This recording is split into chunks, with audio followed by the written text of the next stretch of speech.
Bwana Yesu asifiwe sana. Tunamshukuru Mungu kwa ajili ya siku njema ambayo ametupa. Kwa majina naitwa Winston Nyange.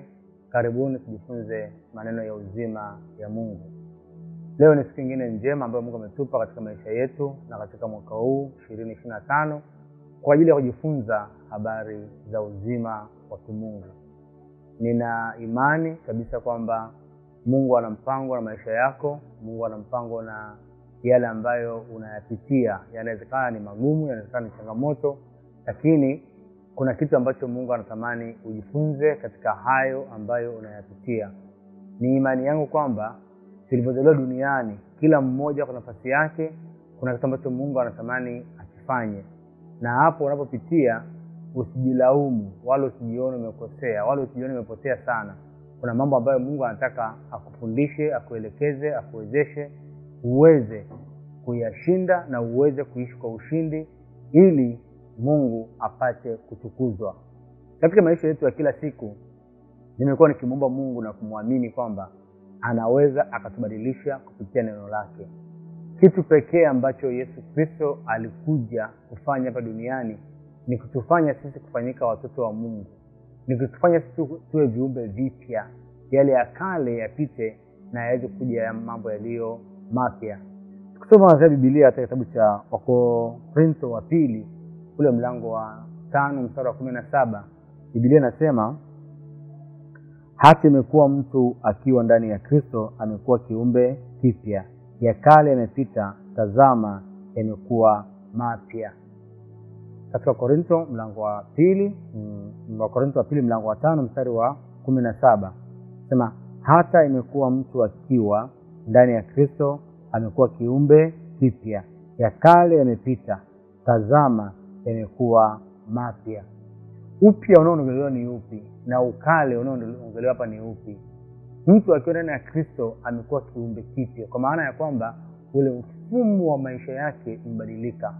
Nina imani kabisa ndani ya moyo wangu, na ndivyo ilivyo, kwamba maisha mengi ya Watanzania au maisha mengi ya mtu yoyote ambaye yuko juu ya uso wa nchi, ambaye ameamua kumwendea Kristo Yesu, akaachana na mambo ya dunia hii, akaamua kumwamini Bwana Yesu kama Bwana na Mwokozi wa maisha yake, kuna ukale mwingi, kuna uzamani mwingi ulikuwa kwenye maisha yake, akaamua kuachana nao na kumpata Kristo Yesu.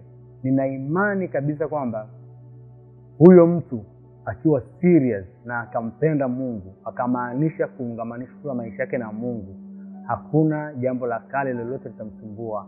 Iwe ni dhambi, iwe ni tamaa, iwe ni chochote kile ambacho unaweza kukiongea, anaweza akavishinda, kwa sababu ameamua kuungamanishwa yeye na Kristo Yesu. Katika mstari wa Korintho wa pili huo mlango wa 5 huo mstari wa 18, ukiendelea pale chini nasema, lakini vyote pia yatokana na Mungu aliyetupatanisha sisi na nafsi yake kwa Kristo, naye alitupa huduma ya upatanisho. Kupatanishwa na Mungu au kuungamanishwa na Mungu ili maisha yako yaweze kuwa bora, ni bora kuliko kuambatanishwa na kuungamanishwa na miungu na mizimu na vitu kama hivyo. Katika maisha ya kila siku ya mwanadamu, anahangaika sana kutafuta suluhisho au maisha yaliyo bora. Jambo ambalo naweza kuhakikishia na nikasema kwa hakika ni kwamba maisha ambayo mwanadamu yoyote anaishi, au Mungu alipomuumba mwanadamu, amemuumba mwanadamu kama mtu ambaye ni muabudu. Lazima utaabudu. Kwa maana unaona wazee wetu waliabudu miti, waliabudu vitu tofauti tofauti kulingana na jamii ambazo zilikuwa zinatuzunguka. Yaani imefika mahali ambapo sasa Kristo Yesu yeye amekwisha kuja ili kusaidia sisi kuweza kuhusiana naye vema, ili maisha yetu yaweze kubadilishwa. Na ninaamini kabisa kwamba katika haya maisha ambayo tunaishi sisi, kuna kitu kikubwa sana ambacho Mungu anatamani kufanya na kila mmoja wetu. Jambo hilo ni jambo gani? Mungu anatamani tuhusiane naye, tukae naye, tushirikiane naye ili aboreshe maisha yetu, ili abadilishe maisha yetu, ili afanye maisha yetu yaweze kuwa na thamani. Sasa ule thamani wa maisha yetu unatoka wapi? ni lazima ile hali ya kale, ile hali ya zamani ife ndani mwetu. Na inauawa na kitu gani? Lazima hiyo hali iuawe na kweli ya neno la Mungu. Lakini katika kutupatanisha sisi na Kristo Yesu, ukimpokea Bwana Yesu kwa Bwana na Mwokozi wa maisha yako, tayari ule upya wa maisha unaanzia pale.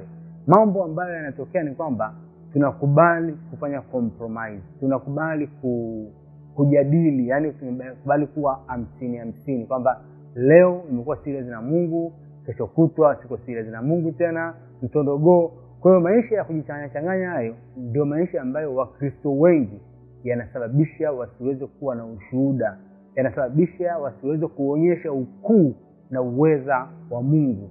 Biblia ninayosoma inanieleza wazi kwamba majaribu au changamoto au taabu au shida unaweza ukazipitia, lakini haimaanishi kwamba zile shida ndio zitakuwa zinaamua maisha yako.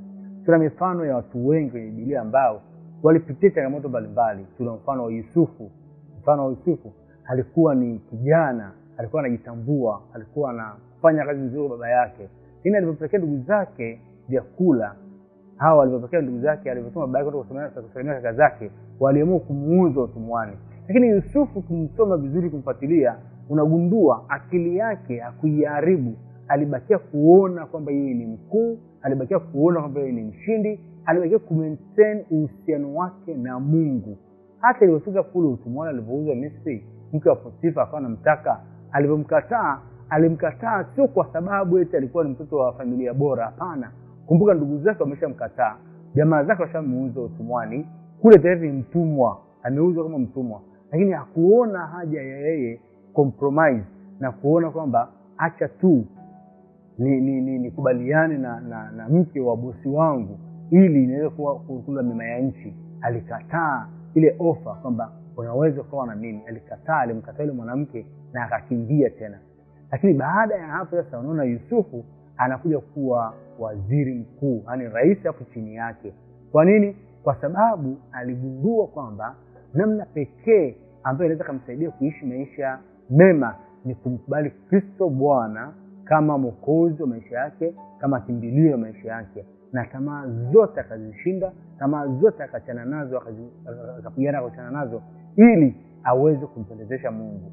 Tuna wito katika miaka yetu ya sasa kumrudia Kristo Yesu, kuacha mambo yote ya zamani ili Kristo aweze kukumbuka tena ni mwetu.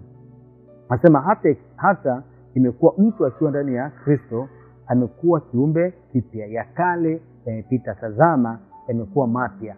Haya mapya ambayo tunatamani yatokee au yawe ni yale ambayo sisi na Mungu hatuwezi kushindwa kuhusiana inavyopaswa. Changamoto unaweza kuzipitia, shida unaweza kuzipitia, unaweza ukabakia na uaminifu wako wewe na Mungu ili kuonyesha dunia na jamii yako kwamba wewe ulichosimamia au wewe unachokiamini ndivyo kinaenda kuwa au ndivyo ilivyo.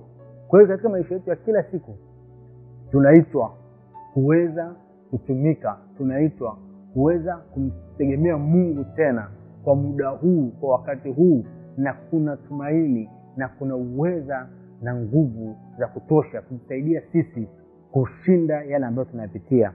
Katika kitabu cha Warumi ule mlango wa 8 mstari wa 1, Biblia inasema vizuri sana. Warumi 8 mstari wa 1 anasema, sasa basi hakuna hukumu ya adhabu juu yao walio katika Kristo Yesu. Mstari wa 2, kwa sababu sheria ya roho ya uzima ule ulio katika Kristo Yesu imeniacha huru mbali na sheria ya dhambi na mauti. Mtu akiwa hayuko ndani ya Kristo wala mlimpokea Kristo, ndani mwake mauti ndio inatawala, shida ndio zinatawala. Inasema adhabu